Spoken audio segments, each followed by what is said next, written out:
Hello guys, and welcome back again to another amazing episode. And as you guys already know, it's the diaspora transition episode. I always say this, and we'd like to speak with diaspora who moved back down here. And today we do have a recurring guest. Both of them have been on the show. We want to have a conversation about what it means to have the calling. You know, I've interviewed a lot of people who said that they got a calling. You know, they were told to move to the continent. But I really want to understand that. What does that mean? You know, when you get a calling. So we are here with Letra Davis and Stacy Osae-Asare. I interviewed her with her daughter with the summertime. They are doing amazing here on the continent. So without further ado, Stacy and Letra Davis, welcome on the show. Thank you. Medasi. Medasi. You know, people have seen you. You've been on the show for twice or something like that.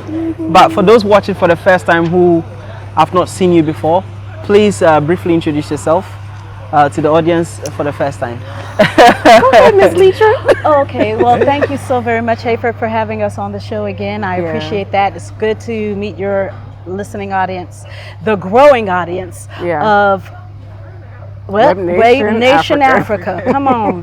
So my name is Letra Davis. I hail from Colorado Springs, Colorado, Mountain Country, Midwest. Yes, yes. 719. I am a mother of wonderful 3 adult young people who are phenomenal. I am an entrepreneur. I am a music artist. I am a business consultant. I am a friend of mankind.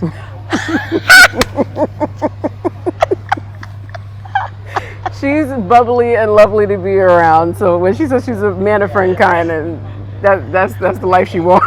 Yes, that's the truth. And guys, I am Stacy Osae-Asare. I'm the mom of Summertime, and yeah, that's about it. I'm from Bronx, New York, so New Yorkers out there was popping. Now, most of the people watching us are from New York. Now, let me ask you, during our first interview, I think both of you said that you were called. Yeah. Yes. It's almost like a spiritual calling. Now, I've heard this all the time. Oh, you downplayed it. You said almost. I caught that too. let me do that again. Say something. I was like, that's exactly what it was. Let me do that again. You don't get that. Really? No. But you know, because of, I really want to understand what that means. Yeah. So, you know, what do you mean when you say you were called? Back to me. Okay. So it's almost like I want to say, like an intuition. You know, like sometimes you're doing something and you have this intuitive feeling like, okay, I should do something or I should not do something. And sometimes it intensifies. And it's almost like a tugging on you spiritually. Like if you don't do it, it's reoccurring. And you're wrestling with it until you actually give in. So that's what it was like for me. It was a feeling that I should prepare myself and my family to do something that was kind of radical. Like I said, my daughter Samara and we all have roots in Ghana. So she is Ghanaian through her patrilineage. And so, you know, it was like, okay, I need to do something. It was a feeling that I kept feeling until I just gave in. And when I gave in, as we had a conversation on camera, it's like, what do you do once you listen and you heed that call, but then it goes audio deaf? You done it. Nope. Now what? Okay. See, talk about that. For me, the experience was quite literally, I heard God's voice say to me to move to Africa. At the time, he did not specify Ghana. And for 6 months, I wrestled with that. But from the day that he told me that, I was on my knees in prayer. Every day after that, for 6 months straight, I heard Africa. The word Africa was in earshot. Someone was talking about it. I saw billboards about Africa. I'd turn on the TV, something was on about Africa. I'd go on the radio, Africa was all over, and I knew I had heard the voice of God.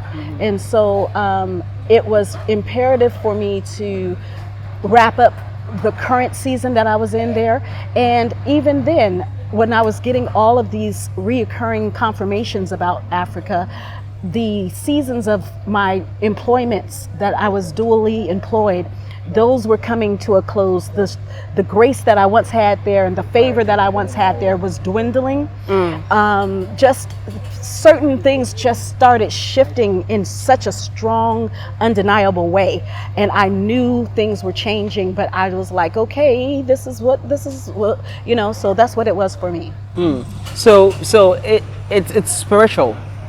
So what if, because other people, I've heard people say that, and I think they just heard it somewhere, they want to, Some people do and then that. they come and then they leave Yeah. because they didn't call them to come. So Who called?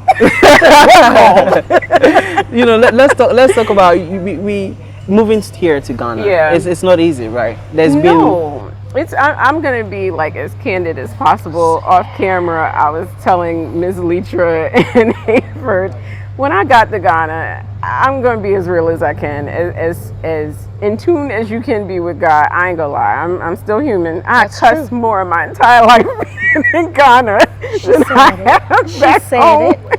Because I mean, the frustrations and the nuances, because it's like, okay, God, you told me to come here.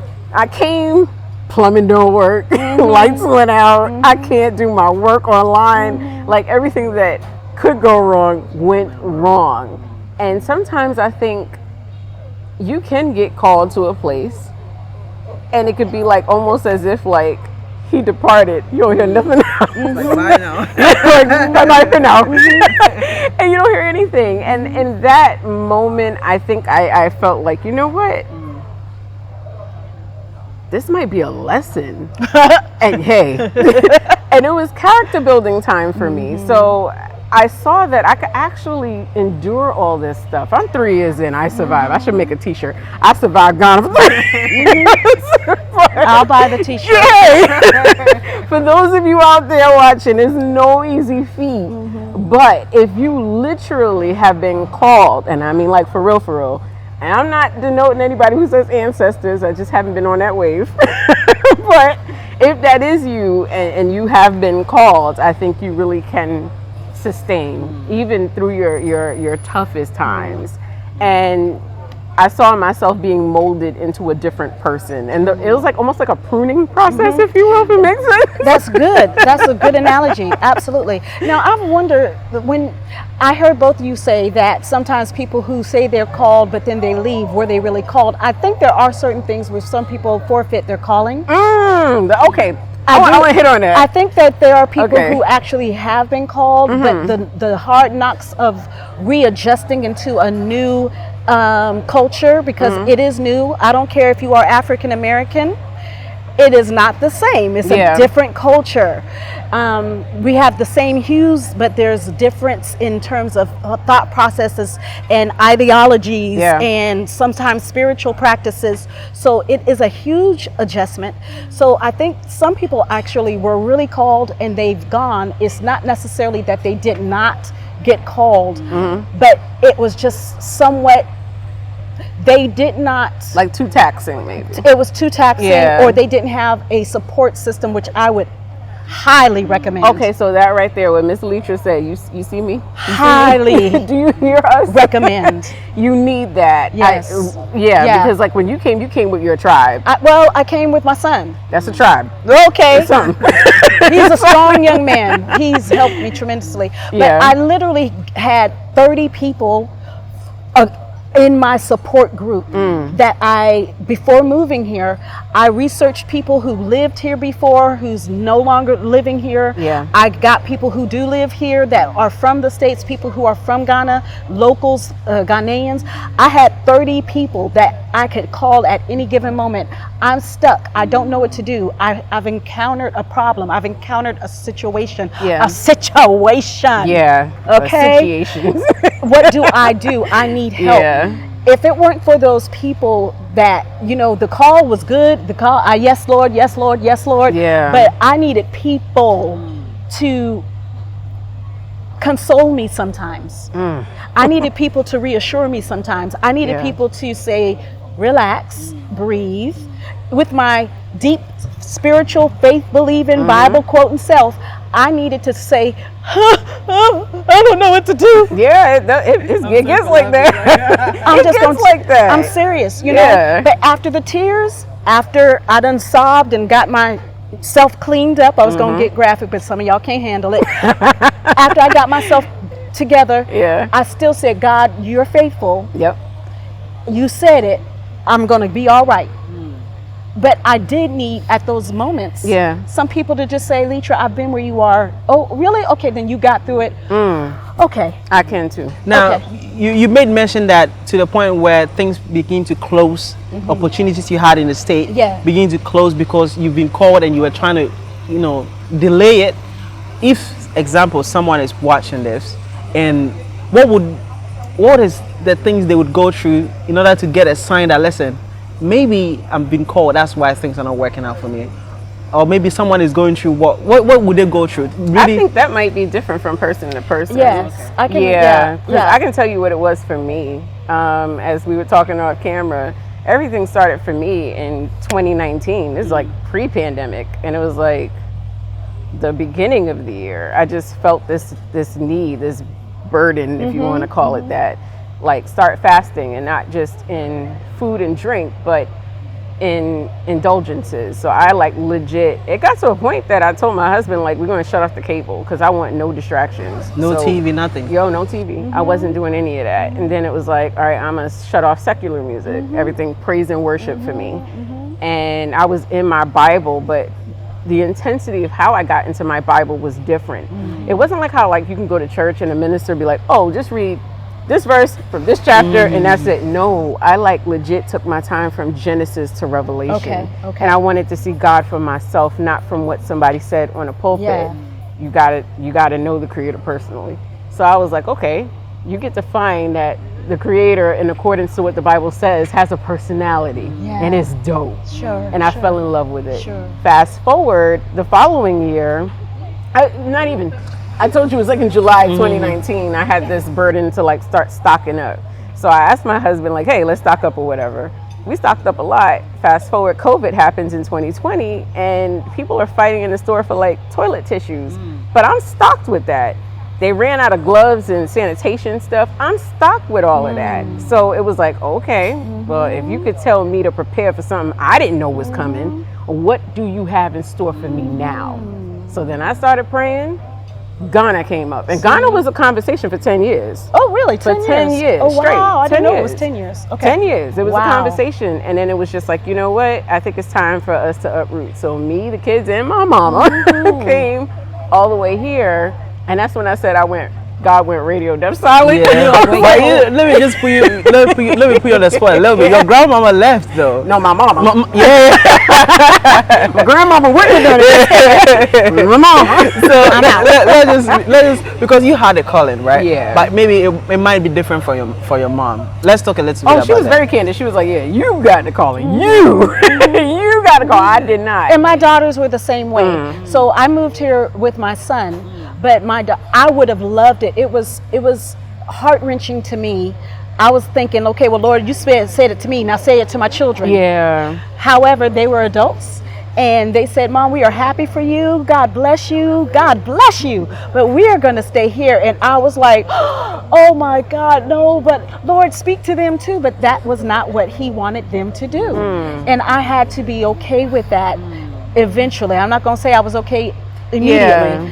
But I can just really I just need to just interject. My sister said that she spoke to her husband and said she felt like, can I just tell the brothers out there, when you have a wife who has a spiritual core and she's connected to the Most High, brothers, you have a gem. I cannot tell you how many couples are struggling out there because the man doesn't feel like his wife has anything spiritual to offer. Can I just tell you how beautiful that story is? Thank you. And how blessed you are. I because appreciate I that. speak to a lot of women who are they feel like, well, God, what did you give me these gifts for? My husband is not receptive. And I know that this is not what this segment is about, but I'm just telling you, brothers, if you got good women who got good spiritual connection with the Most High, and she says something out of her mouth and you know she ain't gonna try to lead you off, let her talk to you.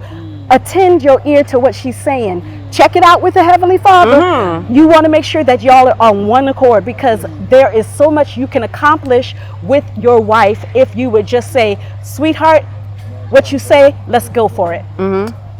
That's deep though. But Out of Miss Letra's mouth. yeah. So how do one maneuver if, example, you got a calling and you told your husband, listen, Africa is calling me, Ghana is calling me, and he's like, nah. He ain't call me. Well, how do you manage that as a couple? Yeah. I say Miss Letra brought up a beautiful point. Not only did she say for the the couples to be listening to one another, but take it in prayer. Yes. I think that's the biggest That's part. it. So backstory on me and Kweku. He's seen enough in my personal life behind closed doors to see what happens if I hear. He's seen it, so he has something to work off of. It also helps too if your husband and you are equally yoked. I don't know how to put it that way. It doesn't necessarily mean like both of y'all have to be in church 24/7, but if he has that deep-rooted respect and reverence for God, then it's not going to be too hard for him to follow. Another thing that works for Kweku and I is that we're both leaders. I can fall back and I put my life in his hands because he's good like You that. trust him. He's demonstrated Yes. that. We've been together for 16 years. Love it. It's tested, I tried and love true. it. We never broken up, never had no issues. I can trust when he says something is golden. When That's I it. say something in certain areas, it's golden. Yes. And because we understand that with each other, we're able to move fluidly and under the direction of God. That's powerful. Now there's another one though. I don't know what you say about it. I went to the Gambia Uh-oh. and then I saw, not officially, they didn't put it out there, but two diasporans who moved to the continent got their marriage broken off because of the structure in Africa here. I'm gonna need some context. Yeah, what you saying? Example,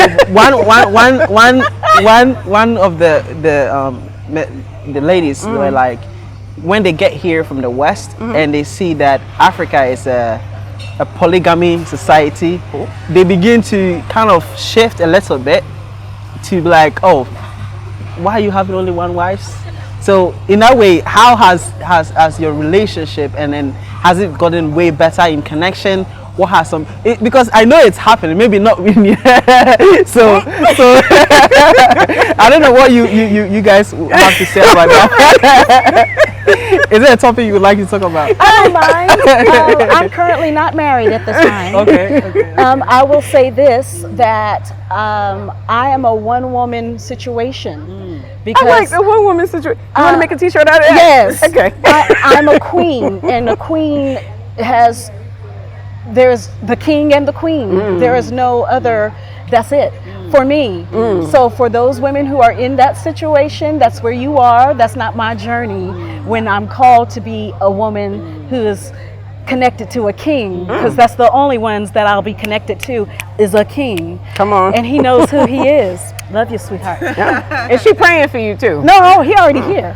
Oh. Yes, he is. Oh, okay. That's another segment. Yeah. Come back for that one. Let's talk about the we had a little bit behind the camera conversation about how the mindset is on the continent, even for Ghanaians living here and also for the diasporans. Yeah. What do you think is the right mindset for diasporans to have moving to Africa?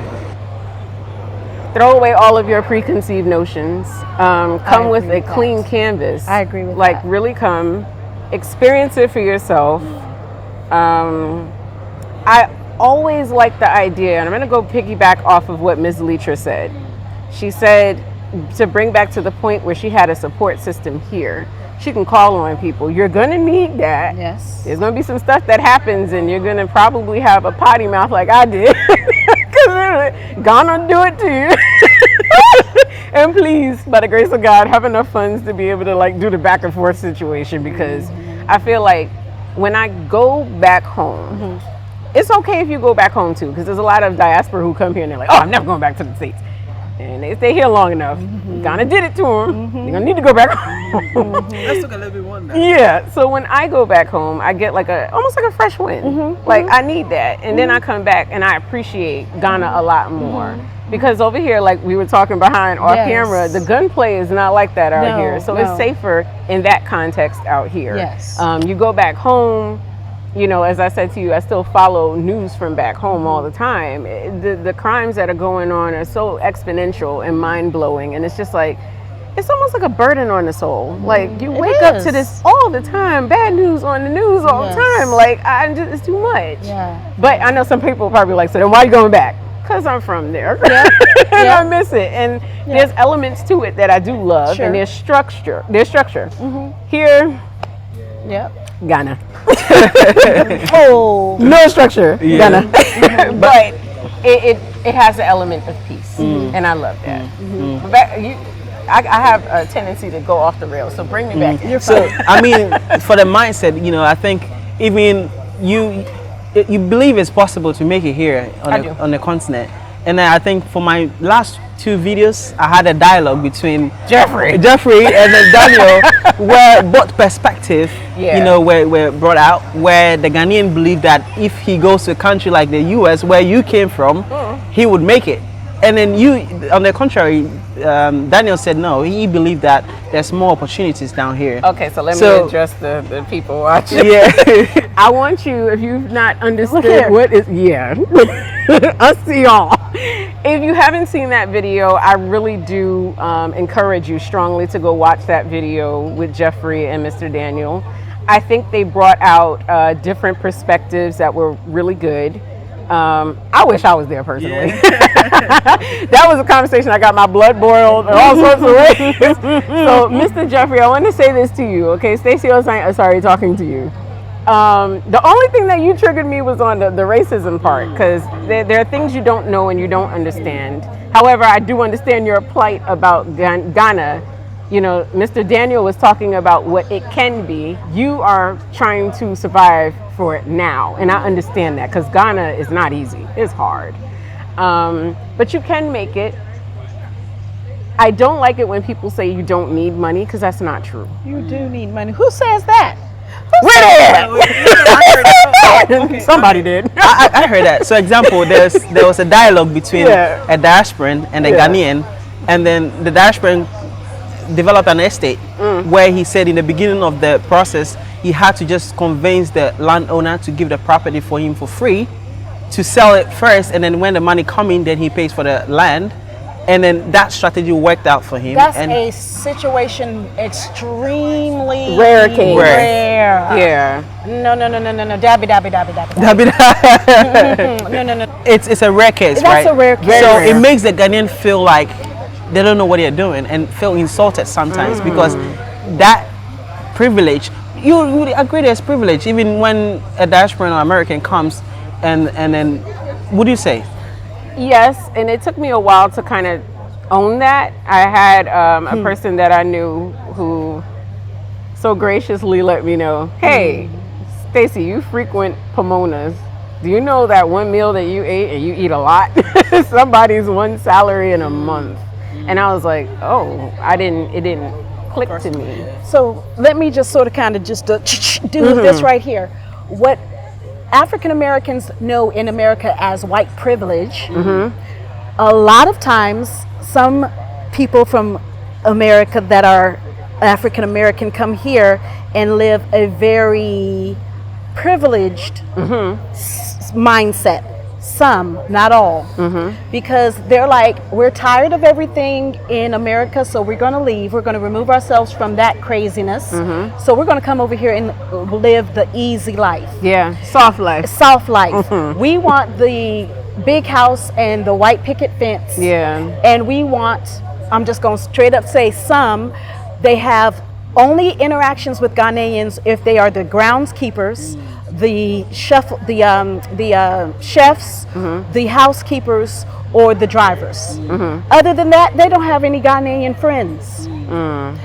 And so, what I say in terms of what should be the mindset of diasporans living over here, if there's nothing wrong with wanting a better life for yourself, there's nothing wrong with that in and of itself. However, do not impose upon Ghanaians what you've been subjected to in America. And that's hard. It's almost like, Now let's touch more on that, because you said don't subject. Now what did you mean by that part? the only thing you see of value from Ghanaians is what they can do to serve you. Oh, I don't like that. That's what it's I'm so trying to say. disrespectful. It's like you come here. Right. You know what I like to see? I like to see when people open up businesses and they employ Ghanaians. Yes. And don't pay them minimum wage. No, 'cause pay you them know a you good can. wage. Yeah, a good wage where, all right, so I ain't gonna lie. I'm about to say some stuff. All right. We're here for it. Now, on some cases, because I've been through it, where you can hire a Ghanaian and the Ghanaian just wants money and not work. That happens. What I think could happen is that if the Ghanaian and the African American had a didactic conversation, And work out a negotiation. hello, you can learn the artistry of bartering. I pay you for doing this. In exchange, while you give me this good service, I know these are the needs you have. Let me meet them monetarily because I have that, and we can work together. I hear that. And I think that's the missing part. A win-win. Yeah, there we go. A That win-win. part. So for me, the mindset of diasporans moving here is make sure you're not coming over here to, what you coming over here for if you don't want to have interactions with Ghanaians? Yeah, that doesn't make sense. I to don't me. understand that. Yeah. True. Build your wealth over here. Do things that are going to help you and your family, your lineage. That's lovely.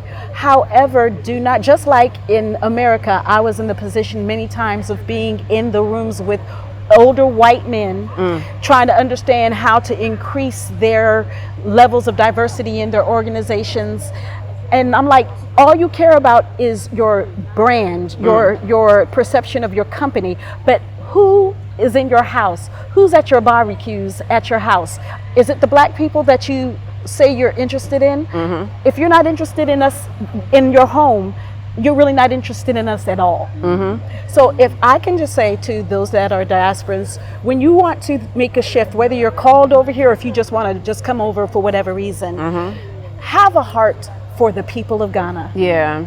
Have a heart and let go of the fear, because Americans have been taught fear about Africa, the continent of Africa. Yeah. They've been taught to be fearful of, oh my God, you going over there? Girl, they got scams. There's more scams happening in Miami right now.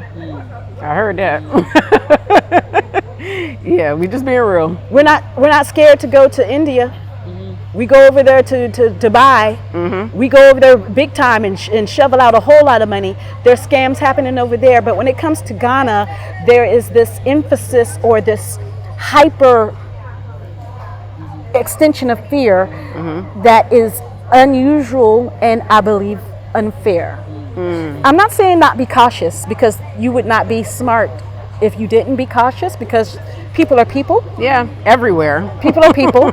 And so, but don't, like you said, let go of any of those preconceptions and those notions, because you'll find some beautiful things here in Ghana, including great people.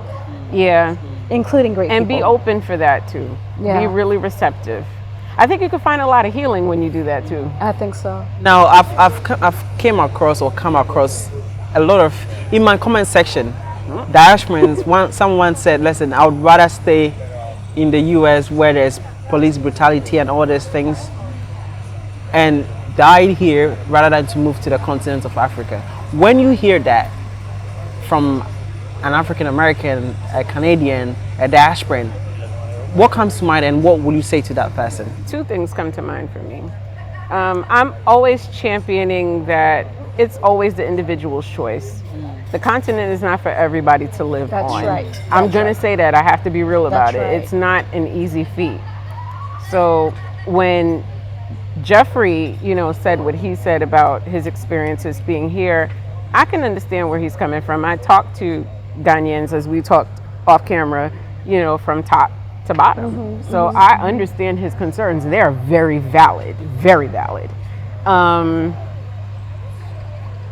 It's kind of heartbreaking to hear that, because the police brutality is not the only problem that's in the States. You have, your counterparts, white people just picking off black people like there's no tomorrow. But I also want to speak the valid truth of other things too. Our own hue back home, us, we are dusting off each other like clockwork, sometimes even more than the white man does. And to me, it's gut-wrenching. I don't really see that here. The Ghanaian culture doesn't really promote that type of stuff. Back home, it's oversaturated with that, so that's all you see and that's all you have. If you're going to make that type of decision, I'd want you to, at the very least, make an informed one by at least having spent some time on the continent to make that definitive, valid concrete thought in your mind, like, okay, I'd rather stay here and deal with all of this chaos, having known that I went to the continent and I experienced it and it just wasn't for me. That's okay. That's cool.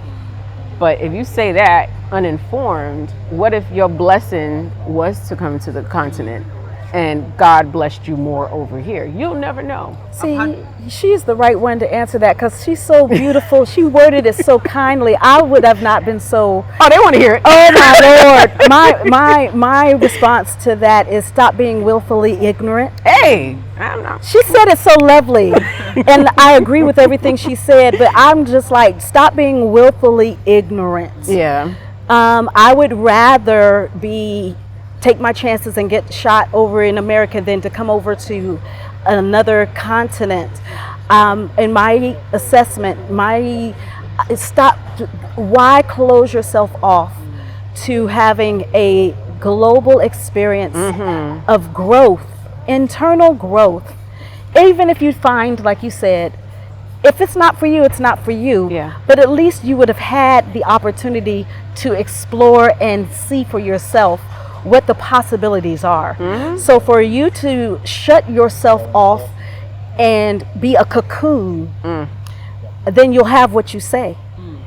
Life and death is in the power of the tongue. Interesting. Church. Interesting.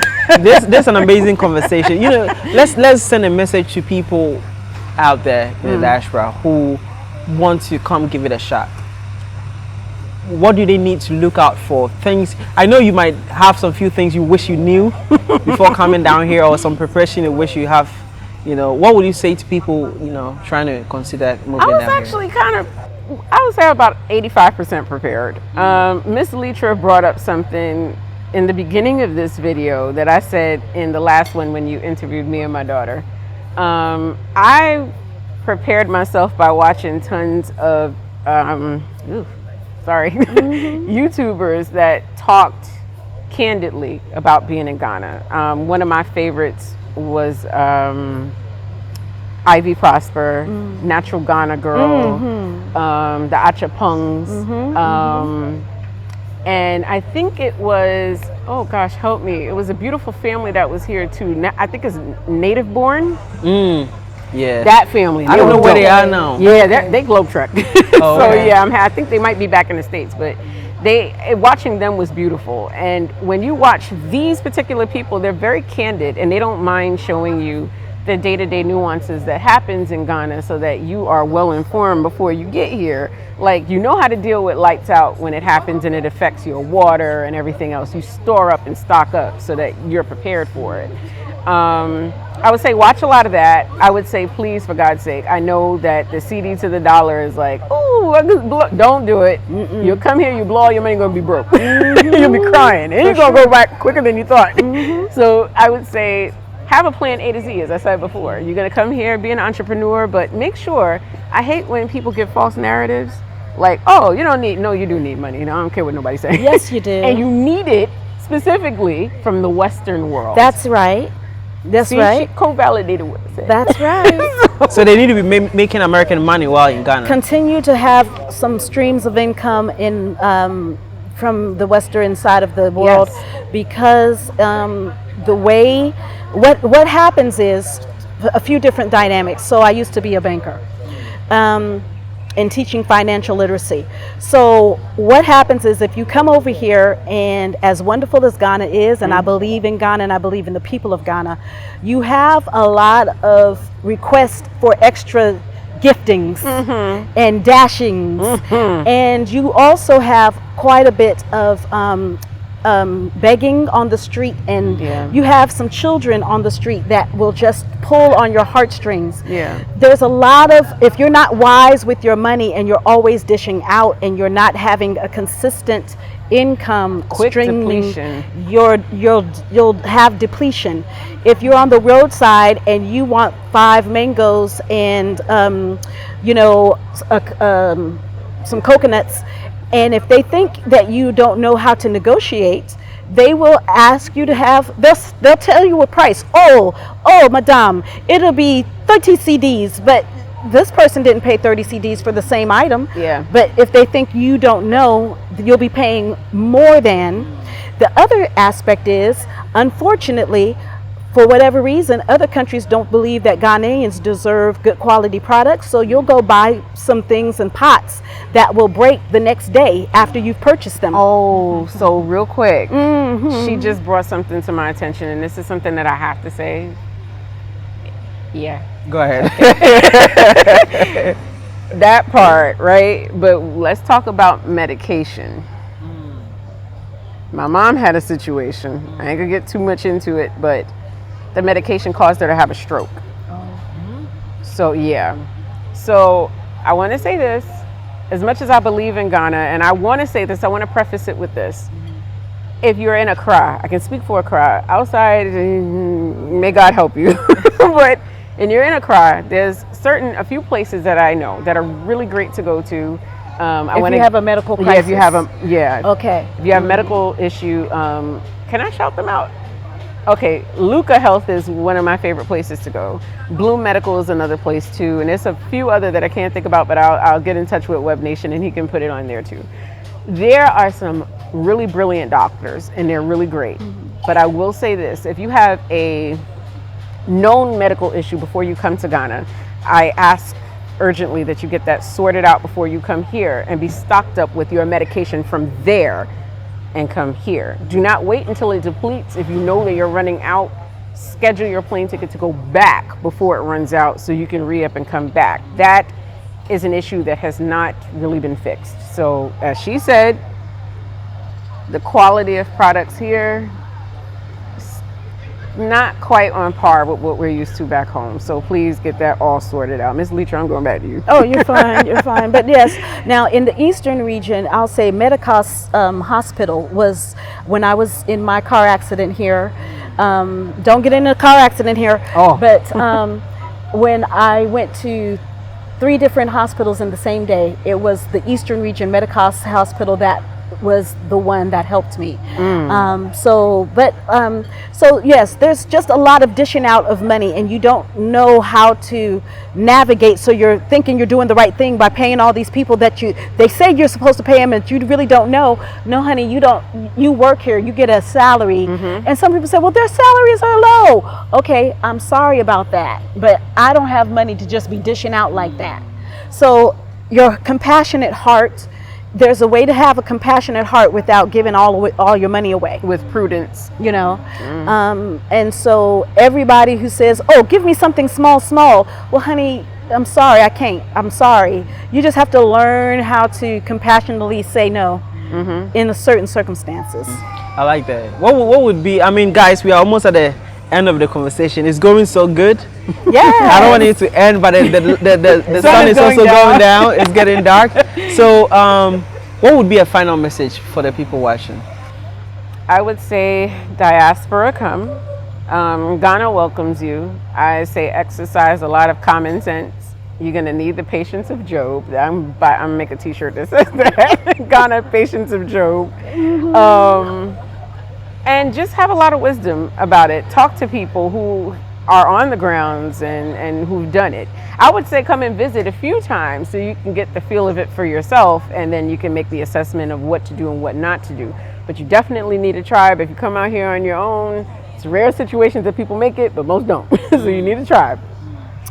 So we started our segment about having the call. Yes, ma'am.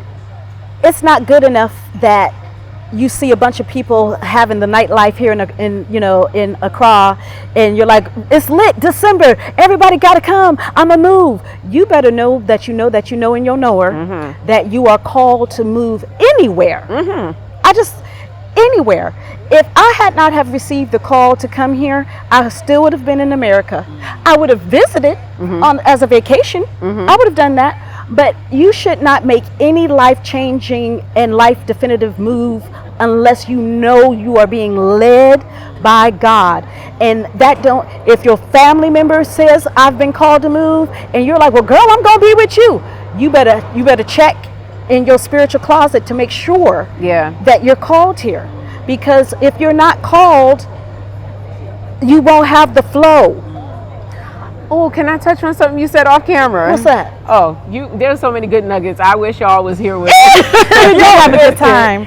So Miss Letra and I were talking about like when family members know that you're going to make that move because you got the call, and a lot of people will be in your ears talking about you're crazy, you shouldn't do it, you shouldn't do it. I say, this is what I did though. I moved in silence for the most part. I heard about the naysayers afterward, but the naysayers got put to quiet on silent when they saw doors were opening that no man could. That's all God. I hear that. So for you out there, if you plan on doing this, and as she said, you know that you know that you know that you know, and nobody can tell you different. You know it. You for yourself know it, because you got that connection. You know it. Go. Yes. And even when you get there and he does to you what he did to me, audio deaf silent for almost a year, know that it's only in preparation for the doors he's about to open for you. Yes. That's a pruning and training moment for you. That's it. He's equipping you. That's right. He's training you. That's so good. So that when those doors open, you know how to manage it well. That's right. And open doors for somebody else. That's it. Beautiful. Nothing else can be said. Yeah. Now, my final question: has it all been worth it for you guys? Yeah. The tears, the fussing, and the cussing. God forgive me. It's been worth it.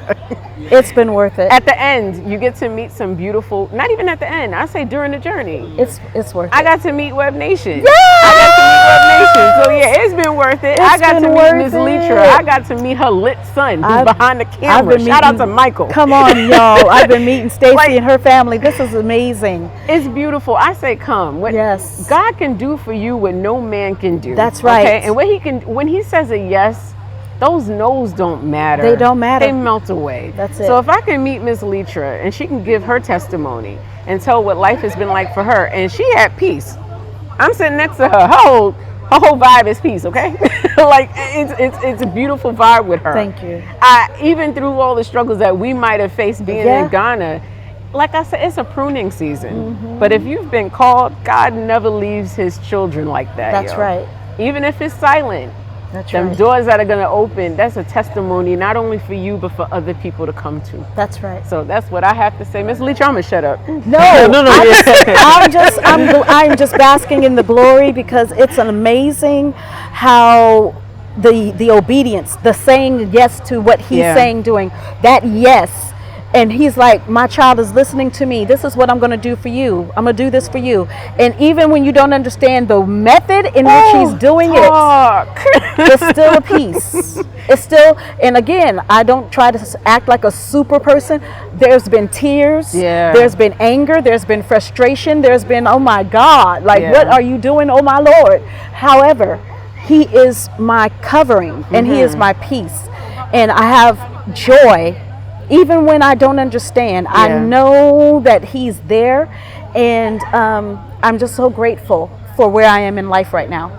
And he sends confirmation your way through people sometimes, and sometimes through billboards. I find the funniest things.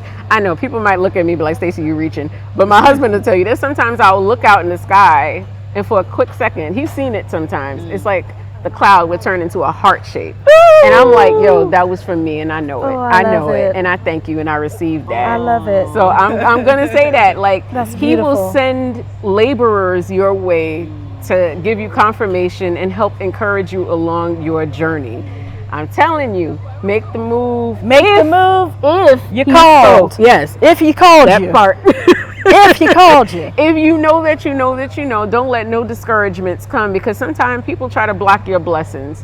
And sometimes people are scared to do the things that they see you doing because it speaks to them like, oh, well, wait a minute now. What do you mean you doing it? I couldn't do it. You're speaking truth. Everybody's not called to do the same thing. And you know, don't you know sometimes when you're obedient, you out there breaking generational curses and it starts with you? She done put her hand on her hip, y'all. You better hear what she say. I'm just saying. Huh? I'm just saying. Take heed. Take heed. I'm just saying. Sometimes it's just like that sometimes. Let me be quiet. Webnation, you go ahead. That's all good. Guys, thank you so much. Thank you so much for talking to me. This is an amazing conversation. How do people reach out to you guys? Oh, I tell people don't follow me. I'm sorry. But you do have Instagram though, right? I do, but it's private. Okay. But I think I'm going to change that. Webnation and I are in talks about some stuff, so that might be. Yeah. I might have to do a open page. Yeah. People need to continue to glean from your wisdom, my sister. Stay tuned. So yeah. And Ms. Letra, we're all in conversations. There's some beautiful things happening behind closed doors. And I think if we all like minds get together, some powerful, beautiful things can happen. For sure. Because I want the diaspora and the people of this continent, this gorgeous, beautiful continent. Yes. It's not all about what you see right now. No. You got to be a visionary. That's right. And if you're not a visionary, that's okay. Play your part and help, and it'll get there. But there's some beautiful things working behind the scenes. You guys stay tuned. Miss Letra, how are they going to reach you? Oh my goodness. Letra Davis, Instagram, Facebook, and all that good stuff. YouTube channel coming up. And so we will be having a lot of things in concert. I'm also Lily's Consulting Solutions. So if you need anything done with your business, your entrepreneurs, entertainment, I consult in all areas to bring alignment, to bring peace, and to bring movement. I like that. A message to those coming to look for the African prince on the continent. I don't know nothing about that. I don't have nothing for you on that. I found mine in the Bronx, in New York. Yeah. And he's Ghanaian. Once again, thank you so much for talking to me. Thank you. All right, guys, please go check them out on their social media. I'm going to put it on the screen and also in the description, so it's easier. You just click it and just go to their Instagram and their contact page, right? So yeah, thank you so much for watching. If it's your first time, please. YouTube said 89% of you guys watching have not subscribed. Hey, shame on you all. Shame on you. Subscribe. So please subscribe, okay? Like and share to friends and family. So thank you so much for watching, and guys, let's say bye-bye to them, all right? Bye. May the peace of God and blessings overflow and follow you, okay? Awesome.